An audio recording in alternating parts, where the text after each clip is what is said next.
This is the dancing house in Prague. It's inspired by famous dancers Fred Astaire and Ginger Rogers. Its unusual shape represents two dancers swaying together. In Vienna, the Hundertwasserhaus has no straight lines. Architect Friedensreich Hundertwasser believed nature and organic form should guide design, not rigid geometry. Casa Batlló in Barcelona has no sharp corners inside.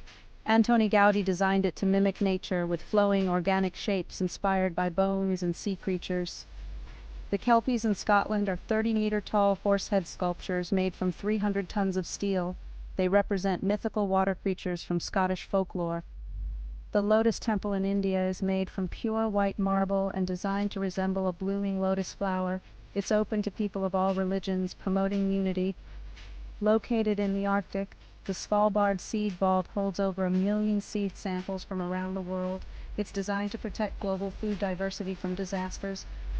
Subscribe for more cool 10-second facts. See you in the next short.